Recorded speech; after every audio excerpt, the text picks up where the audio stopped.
Ito yung isa sa mga technique na pwede mong gawin sa paggawa ka ng passage plan na mabilisan. Okay? So, kung gusto mo malaman, panoorin. For example naman, gagawa ka ng ruta from Antwerp to Labera, France. So, ngayon check natin kung meron na bang Antwerp to Labera, France. Punta ka sa planning, then route. Okay? Then afterward, select.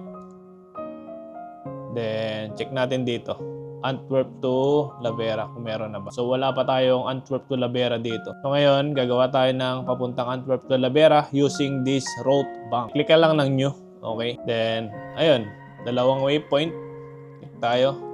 1, tsaka 2. Yan. So, may dalawa ka ng waypoint. Then, palitan mo itong XTD limit to asymmetrical. Then, afterwards, punta ka na sa route bank. Check naman tayo ng Antwerp to Donge kung meron. Or Antwerp to Bordeaux. Yan. Ito gamitin natin. Antwerp to Ambes 501.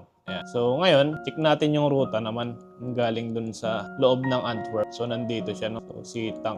Pwede natin gamitin tong ruta na to palabas. Kasi nagamit na to before. So, malamang pwede na rin natin gamitin yan. Yan. So, meron ka ng road palabas hanggang sa, ayan, TSS. So, kukunin natin yung waypoint from this terminal hanggang dito sa exit Ocean. Okay? Highlight mo lang yan. Then, exit Ocean TSS. Ayan. So, pag na-highlight mo na yan from 1 to 72, then click ka lang dito sa number 1. Highlight mo yan. Then, click mo yung after. Then, mag-a-appear to. Click mo lang ulit. Yung waypoint dyan, napunta na dito sa passage plan na ginagawa natin. Then, click mo lang yung okay. Pero ngayon, then delete mo itong waypoint 1. Tsaka, delete mo na rin yung isa pang waypoint na ginawa natin kanina. Yung dalawang waypoint, delete mo na siya ngayon. So, meron na tayong ruta, no? From Antwerp, si Tank 306B, nandito sa Exit Ocean TSS. So, ngayon naman, hanap tayo ng route papunta sa Labera. So, meron tayo kaninang ginawa na Amsterdam to Labera. So, open mo lang yan. Ngayon is, kukunin natin tong Affini na to.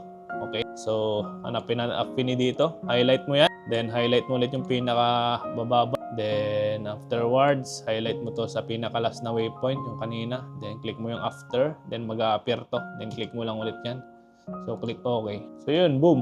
Meron na tayong galing Antwerp papunta Labera, France using this route bank na pinaka-useful talaga sa paggawa ng passage plan. Especially pag nagmamad. Okay? Then, save mo lang route name, Antwerp to Labera. Click OK lang. Yun, meron ka ng route from Antwerp to Labera, France. Double check mo ulit yung route. Actually, itong mga ruta na to is nagamit na. So, for sure, okay naman na itong mga to.